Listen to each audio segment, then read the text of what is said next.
Alright, some materials you might need for this.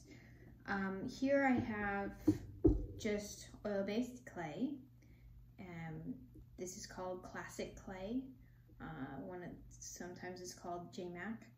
You can buy it even on Amazon. It's a professional grade oil-based clay, it never dries, and you can use it over and over and over again. So it's really nice to have. You can buy it in bulk. I sell it in my kits on my website, deannamontero.com, but you can purchase it from pretty much any art supply store. Not a craft store, but an art supply store. Then you're gonna want to have a set of pliers. I always have 2 on hand, slip joint pliers. So they get larger and smaller.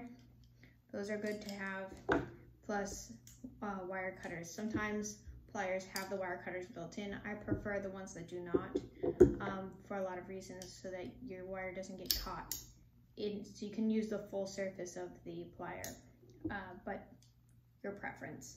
So slip joint and wire cutters, a drill, and the appropriate drill bits that go with the drill, preferably cordless. It's much easier to use.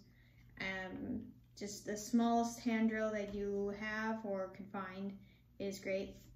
This is the least expensive one I could find. It doesn't have to be very powerful for the size sculptures that we're doing, so any drill that you might have is great.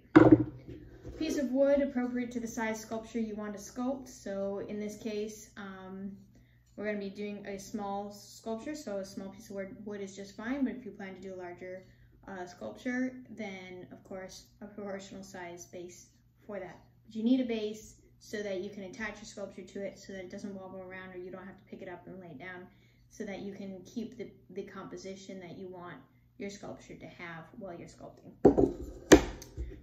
Armature wire.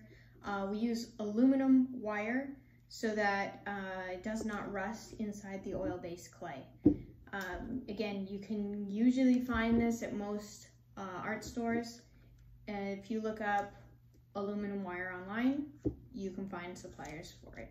But again, I also sell that in my kits online. Hammer, very helpful, very useful. I use this to hammer down the armature once it's been attached to the base. Sculpture tools, they're all different kinds. These are the metal type, kind of like dental tools. Wooden tools, wonderful to have.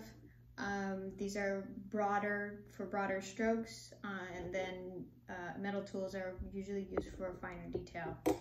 Ribbon tools, these come in all different shapes and sizes. Wonderful to have on hand, large and small. You can also get micro ribbon tools or loop tools. Great to have. Those also come, some of those tools come in my sets that I offer on my website. Pencil, you'll want a pencil. Any pencil, doesn't matter what kind. This is a HB studio pencil, but anything you have laying around the house is great. An eraser, again, any kind, doesn't matter. Now, this is a pre-built armature. It's called a truform armature. You can find them online.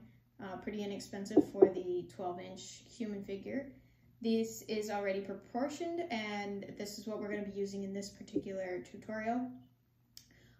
Nice to have, easy way to start sculpting if you've never sculpted before. However, I am going to be showing you how to build your own armature as well, but this is the armature I will be using in this particular tutorial.